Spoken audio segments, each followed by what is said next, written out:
नमस्कार साथियों, एक बार फिर से स्वागत है आप सभी का आपके YouTube channel PK study hub पर। एनसीईआरटी सॉल्यूशन की सीरीज में आज हम 8th क्लास की एनसीईआरटी में हिस्ट्री का जो चैप्टर है 8th क्लास में 10 इंडिया आफ्टर इंडिपेंडेंस, तो इसमें देखा इंडिया और जो पाकिस्तान है उसकी पार्टीशन कैसे हुई। सबसे पहले हमने देखा कि इंडिया को आज़ादी कैसे मिली, उसके बाद पार्टीशन के बाद कौन सी हमें प्रॉब्लम्स आई और उस प्रॉब्लम्स का हमने कैसे सामना किया, कैसे निपटारा किया। उसके बाद थोड़ा सा जो हमारा कॉन्स्टिट्यूशन है उसके बारे में देखा। तो आइए इस चैप्टर के क्वेश्चन आंसर करते हैं। Question number first, name 3 problem that the newly independence nation of India faced. कि जब इंडिया को आजादी मिली तो उसके सामने जो 3 मेन प्रॉब्लम है वो कौन सी थी। Rehabilitation of large number of refugees, यानी कि जो बाहर से आने वाले, या फिर कह सकते हैं कि जब पाकिस्तान बना तो वहां से आने वाले जो लोग थे उनके लिए फिर से हैबिटेट बनाना, यानी रहने के लिए जगह बनाना, ये सबसे बड़ी एक प्रॉब्लम थी। असिमिलेशन ऑफ प्रिंसली स्टेट, जो प्रिंसली स्टेट थी यानी जिनके ऊपर जो वहाँ लोकल राजा थे या किंग थे उनका अधिकार था, उनके जो अंडर थी उनको इंडिया के अंदर मिलाना, ये एक मुश्किल काम था। Next, ensuring the unity of country which is full of diversity. तो पहले भी हमने देखा कि हिंदू और मुसलमान को लेकर के जो कंट्री है उसके दो पार्ट हो चुके थे। उसके बाद अभी भी इंडिया के अंदर ईसाई या दूसरे जो रिलीजन है या जो लैंग्वेज है बहुत सारी उसके जो लोग हैं वो रह रहे थे, तो उन सबके बीच के अंदर यूनिटी बनाना भी हमारे लिए एक बहुत बड़ी प्रॉब्लम थी। Question number second, what was the role of planning commission. तो जैसा हमने देखा कि एक प्लानिंग कमीशन बनाया गया था, उसका क्या रोल था। The planning commission was to formulate policy which would guide the economic development, productivity and employment opportunity were to be increased through proper implementation of those policies. तो प्लानिंग कमीशन का ये काम था कि जो पॉलिसी है उसको फॉर्मुलेट करे जिससे जो इंडिया है उसकी जो इकोनॉमिक डेवलपमेंट है वो हो, उसी के साथ साथ एम्प्लॉयमेंट की जो अपॉर्चुनिटी है यानी लोग हैं उनको रोजगार मिले, और इसके साथ साथ जो भी जो पॉलिसी बनाई गई है उनका सही से इम्प्लीमेंटेशन है वो हो, यानी सही से उनको लागू किया जाए। Next, fill in the blanks. तो इसके अंदर जो प्लानिंग कमीशन था इसके अंदर हमने देखा था कि जो 3 लिस्ट है वो बनाई गई थी, जिसके अंदर जो विभिन्न मुद्दे थे उसके अंदर कुछ के अंदर जो सेंटर है वो काम कर सकती है, कुछ के अंदर स्टेट और कुछ के अंदर दोनों मिलके काम कर सकते हैं। The subject that were the placed on the union list were. तो यूनियन लिस्ट के अंदर जो स्टेट सिर्फ जिनके ऊपर एक्शन ले सकती है ऐसे कौन से काम थे, तो ऐसे थे टैक्स, डिफेंस और जो फॉरेन अफेयर्स हैं वो सिर्फ जो सेंटर है उसके अंडर में आएंगे। Subjects on the concurrent list where, जो कंकरेंट लिस्ट थी जिसके ऊपर स्टेट और जो सेंटर है वो दोनों कानून बना सकते हैं, लॉ बना सकते हैं, तो ये थे फॉरेस्ट और agriculture. Economic planning by which both the state and the private sector played a role in development was called a mixed economic model. तो जिसके अंदर कुछ प्राइवेट का हिस्सा होगा और कुछ स्टेट यानी कि गवर्नमेंट का हिस्सा होगा, ऐसे अगर दोनों मिलकर के काम करते हैं और जो डेवलपमेंट करते हैं तो उसको क्या कहेंगे, उसको हम मिक्स्ड जो इकोनॉमी है उसका नाम देंगे। The death of Potti Sriramulu sparked off such violent protest that the government was forced to give into the demand for the linguistic state of Andhra. तो जैसा हमने देखा कि जो दक्षिण की स्टेट है जिसमें तमिलनाडु, आंध्र प्रदेश, उड़ीसा वाला एरिया, तो इसके अंदर जो पोटी श्रीरामुलु थे इन्होंने प्रोटेस्ट किया था, देन इनकी डेथ हो गई थी उसके अंदर। तो जो लोग हैं उनके अंदर वायलेंट पैदा हो गया और उसके बाद जो सरकार है उसको अपने घुटने टेकने पड़े जो स्टेट है उसको लैंग्वेज के आधार पर बांटने के लिए। क्वेश्चन नंबर 4, ट्रू और false and independence the majority of India lives in the villages. तो सही है, जब हमें आजादी मिली तो जो बहुत सारे लोग थे ज्यादातर वो गांव में रहते थे। It's right. The constitute assembly was made up of member of the Congress party. तो ये फॉल्स है, इसके अंदर अकेले कांग्रेस पार्टी के जो सदस्य हैं वो नहीं थे। In the first national election only men were allowed to vote. तो ये भी गलत है क्योंकि जो फर्स्ट नेशनल इलेक्शन हुए थे उसके अंदर जो सभी लोग हैं उनको वोट देने का अधिकार था, चाहे उनकी कास्ट हो या फिर चाहे उनका कोई भी रिलीजन हो, चाहे जेंडर जो भी हो, सभी को जो वोट देने का अधिकार है वो था। The second 5-year plan focused on the development of the heavy industry. तो ये सही है, जो प्लानिंग कमीशन है उसी के आधार पर जो 5 years के प्लान्स हैं वो बनाए गए थे। जो सेकंड प्लान था उसके अंदर जो इंडस्ट्री है उसकी इंप्रूवमेंट के लिए खास ध्यान दिया गया था। Question number 5, what did doctor Ambedkar mean when he said that in politics we will have equality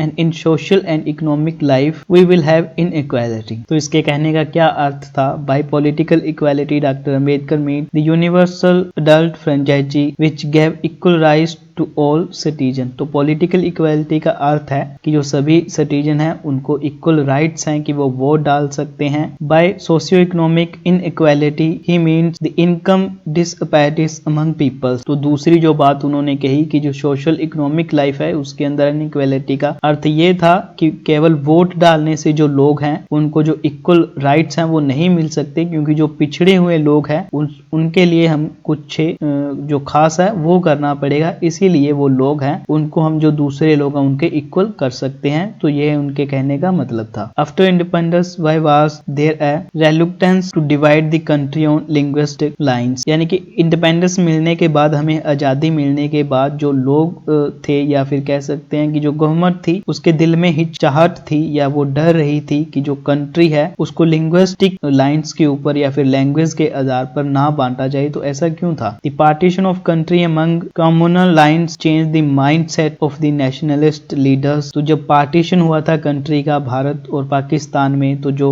leaders थे उनका जो माइंडसेट था वो चेंज कर दिया था इसने। They wanted to prevent further division in the country on the sectarian lines. तो उसके बाद वो नहीं चाहते थे कि लैंग्वेज के आधार पर जो स्टेट है उनका फॉर्मेशन किया जाए, क्योंकि उनको डर था कि कहीं स्टेट का फॉर्मेशन करेंगे तो लैंग्वेज के आधार पर जैसे पाकिस्तान बना वैसे जो और कंट्री है वो ना बन जाए। Question number 7, give one reason why English continue to be used in India after independence. आजादी मिलने के बाद भी जो इंग्लिश है उसका जो यूज है वो होता रहा इंडिया के अंदर, ऐसा क्यों था? तो some leaders believe that English should be done away with the Hindi should be promote as the national language. तो कुछ का बिलीव ये था कि जो इंग्लिश है उसको छोड़ दिया जाए और जो हिंदी है उसको ज्यादा प्रमोट किया जाए as a national language. But this idea was opposed by the leader from the non Hindu areas. जो नॉन हिंदू एरियाज के अंदर लोग रहते थे तो उन्होंने इस बात को नकार दिया कि जो हिंदी है उसको लोगों के ऊपर ना थोपा जाए।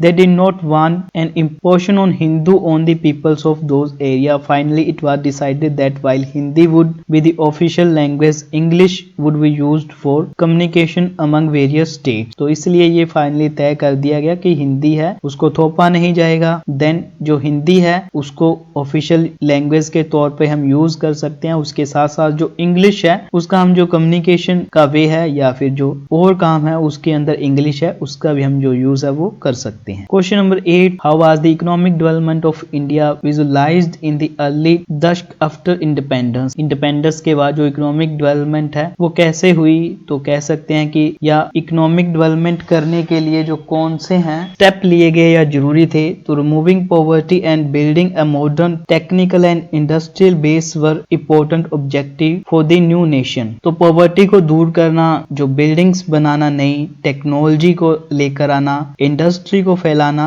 तो ये जो इंपॉर्टेंट ऑब्जेक्टिव है वो थे नेशन के। उसके बाद planning commission was set up in 1950 to plan and execute policies for economic development. तो इसके लिए जो प्लानिंग कमीशन है वो बनाया गया 1950 के अंदर, जिसके अंदर जो नई पॉलिसीज हैं वो बनाई जाए, देन उन्हें एग्जीक्यूट किया जाए, उन्हें लागू किया जाए। The policy makers follow the model of mixed economy। Mixed economy का जो मॉडल है वो दिया उन्होंने, जिसके अंदर जो गवर्नमेंट है और जो प्राइवेट सेक्टर है वो दोनों मिलकर काम कर सकते हैं। As per this model both the state and the private sector had to play important and complementary role in the economic development. तो इस प्रकार दोनों ने ही जो इकोनॉमिक डेवलपमेंट है उसके अंदर अपना योगदान है वो दिया। बात करते हैं हिंदी के अंदर नव स्वाधीन भारत के सामने कौन सी जो 3 समस्याएं हैं वो थी। तो फर्स्ट था कि जो विभाजन हुआ उसकी वजह से जो शरणार्थी है वो पाकिस्तान से भारत आ गए थे, तो इन लोगों के लिए रहने और जो रोजगार था उसका हमने इंतजाम करना था। सेकेंडली करीब 500 जो रियासतें हैं वो राजाओं या नवाबों के शासन में चल रही थी, तो इन सभी को नए राष्ट्र में शामिल होने के लिए तैयार करना भी एक मुश्किल का काम था। थर्ड कह सकते हैं कि लोगों को एक ऐसी राजनीतिक व्यवस्था प्रदान करना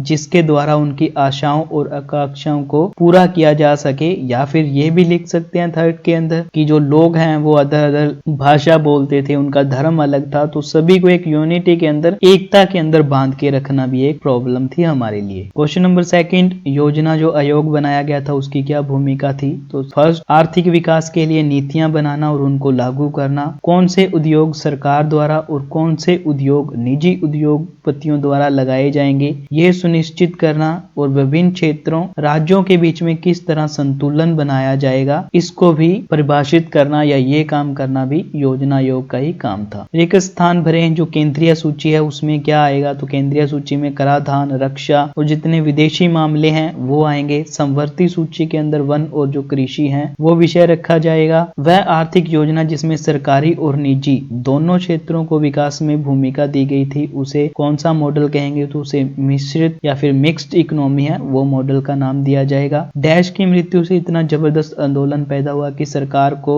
आदरभाषी राज्यों के गठन की मांग को मानना पड़ा, तो वो कौन थे, वो थे पोटी श्रीरामुलु। क्वेश्चन नंबर 4 जिसके अंदर सही और गलत है। आजादी के समय ज्यादातर भारतीय गाँव में रहते थे, जो सही है। संविधान भाषा कांग्रेस पार्टी के सदस्यों से मिलकर बनी थी, तो ये गलत है। पहले राष्ट्रीय चुनाव में केवल पुरुषों को ही वोट डालने का अधिकार था, ये गलत है। दूसरी पंचवर्षीय योजना में भारी उद्योगों के विकास पर जोर दिया गया था, तो ये सही है। क्वेश्चन नंबर 5 राजनीति में हमारे पास समानता होगी और सामाजिक व आर्थिक जीवन में हम समानता की राह पर असमानता की राह पर चलेंगे। कहने के पीछे डॉक्टर जो अंबेडकर था उनका क्या आशय था या क्या कहना चाह रहे थे, तो राजनीतिक लोकतंत्र के साथ साथ आर्थिक और जो सामाजिक लोकतंत्र है वह भी जरूरी है, यानी जीवन में समानता भी जरूरी है। लोगों को वोट डालने का अधिकार दे देने से अमीर गरीब या ऊंची और नीची जातियों का जो अंतर है वो अपने आप खत्म नहीं हो जाएगा, यानी राजनीति में सिर्फ उनको समानता मिल गई कि सभी वोट डाल सकते हैं। राजनीति में हम एक व्यक्ति वोट और एक मूल्य के सिद्धांत का पालन करेंगे, इसके विपरीत अपने सामाजिक व आर्थिक संरचना के फलरूप हम सामाजिक और आर्थिक जीवन में एक व्यक्ति एक मूल के सिद्धांत का निषेध करते रहेंगे। तो अगर सीधा इसका कंक्लूजन देखें तो यही है कि अगर राजनीतिक उनको समानता दे दी गई कि सभी वोट डाल सकते हैं, लेकिन इससे आर्थिक जीवन है उनका जो सामाजिक जीवन है उसके अंदर उनको समानता नहीं मिलेगी, क्योंकि जो लोग पिछड़े हुए हैं जो पहले से दबे हुए हैं वो ऊपर नहीं आ सकते, तो उनके लिए हमें अलग से जैसे आरक्षण वगैरह ऐसी जो विधियां वो अपनानी पड़ेगी। तो ये कहने का मतलब था डॉक्टर अंबेडकर का। क्वेश्चन नंबर 6 स्वतंत्रता के बाद देश को भाषा के आधार पर राज्यों में बांटने के प्रति हिचकिचाहट क्यों थी, तो भारत धर्म के आधार पर पहले बढ़ चुका था, जैसे पाकिस्तान और हिंदुस्तान। देश विभाजन के कारण हिंदुओं और मुसलमान के बीच हुए भीषण दंगों में 10 लाख से ज्यादा लोग मारे गए थे, ऐसा में चिंता स्वाभाविक थी। तो भाषा के आधार पर हमारा देश दूसरा बंटवारा नहीं झेल सकता था, इसलिए चिंता स्वाभाविक थी, इसलिए सभी को चिंता थी। तो इस प्रकार जो भाषा के आधार पर राज्यों के गठन होना था वो नीति बनी थी, उसके जवाहरलाल नेहरू हैं और जो वल्लभ भाई पटेल है वो दोनों उसके विरोधी थे। क्वेश्चन नंबर 7 एक कारण बताइए कि आजादी के बाद भी भारत में अंग्रेजी क्यों जारी रही। बहुत सारे लोग ये मानते थे कि अंग्रेजों के साथ साथ जो अंग्रेजी है उसे भी विदा कर देना चाहिए और जो हिंदी है उसको स्थान देना चाहिए, परंतु जो लोग हिंदी नहीं बोलते थे उनकी राय थी कि अगर उन पर हिंदी थोपी गई तो दक्षिण भारतीय गैर हिंदी भाषी क्षेत्र भारत से अलग हो जाएंगे, क्योंकि हमारा जो दक्षिण का एरिया जैसे तमिलनाडु, आंध्र प्रदेश, महाराष्ट्र, उड़ीसा वाला एरिया, तो ये हिंदी को नहीं अपनाना चाहते, तो इस कारण से विवाद पैदा हो रहा था। तो देश को विवाद से बचाने के लिए संविधान निर्माताओं ने हिंदी को राजभाषा का दर्जा दिया, जबकि अदालत सेवाओं, विभिन्न राज्यों के बीच संचार आदि के लिए जो अंग्रेजी भाषा है उसके इस्तेमाल का जो फैसला है वो लिया गया। नेक्स्ट, आजादी के बाद प्रारंभिक दशकों में भारत के आर्थिक विकास की कल्पना किस प्रकार की गई, तो इसके लिए कहा गया कि भारत और भारतीयों को सबसे पहले जो गरीबी है उससे मुक्त करना होगा, आधुनिक तकनीकी एवं औद्योगिक आधार निर्मित करना होगा, विभिन्न क्षेत्रों और राज्यों के बीच किस तरह का संतुलन बनाया जाए ये देखना होगा, और इसके लिए जो योजना आयोग है उसका निर्माण किया गया। ये आप 4th पॉइंट इसमें लिख सकते हो। इसी के साथ इस चैप्टर के क्वेश्चन आंसर यहीं पे समाप्त होते हैं। अगर आपको कोई डाउट हो या कोई क्वेश्चन हो तो आप कमेंट बॉक्स में कमेंट कर सकते हैं। धन्यवाद।